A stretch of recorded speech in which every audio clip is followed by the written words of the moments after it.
Hello, magandang araw guys.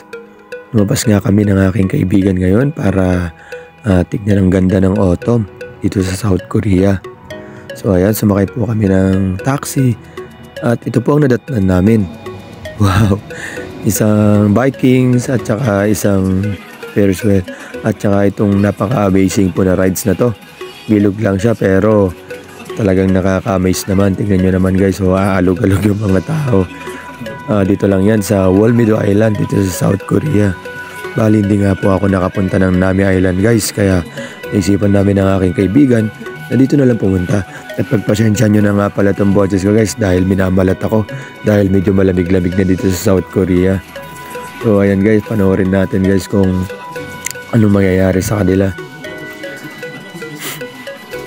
Bali ang pakay talaga namin dito ay mga puno, mga halaman, yung kulay ng dahon. At napaka-instagrammable naman talaga.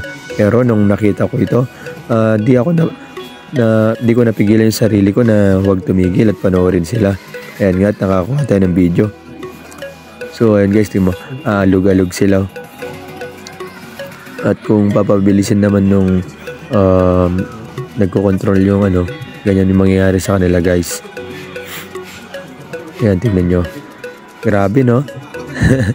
Kahit ako natatawa sa kanila, sa mga itsura nila. Meron pa nga dyan guys, malalaglag. O yun, nalaglag na. Ang problema dyan guys, napunit pa yung pantalon. O, tignan nyo guys. Buti na lang guys, may nagbigay sa kanya ng jacket. Tawa ko ng tawa dito guys. Sobra. Grabe ako nag-enjoy sa panood sa kanila. Buti na lang may doble siyang short sa loob ng pants niya. Oh, yun. Naupo na siya sa gitna. Habang yung iba, umaalog-alog. Minsan, iniisip ko, umaarte na lang sila. Pero, di ko kasi na-try, guys. Baka nga intense pag ikaw na yung mismo nandyan sa, rides na yan. Talagang aalog-alog ka rin. Siguro naman, pag umupo ka dyan, magkakaroon ka ng ekstrang jowa. Kasi tignan mo naman, napapayakap talaga sila sa katabi nila kahit di nila kilala. Grabe. Ayun, tumigil na. Nag-stop. Pinaupo muna sila dahil talagang alog na sila. So tara na sa mga puno guys. So ayun. Andito na tayo sa mga puno at panoorin natin yung ganda. So hanggang dito na lang guys. Di na ako magsasalita mula rito. At sana ma-appreciate nyo yung video na to at ang mga puno, bulaklak at everything na makikita nyo sa video na to. Kapag nagustuhan nyo itong video na to guys at umabot kayo hanggang dito, please follow and share na po. Dito lang yan sa South Korea. Maraming salamat po.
Ayun na nga, after mag-sightseeing at mag-enjoy sa autumn, nagutom ang yung dalawang tropa.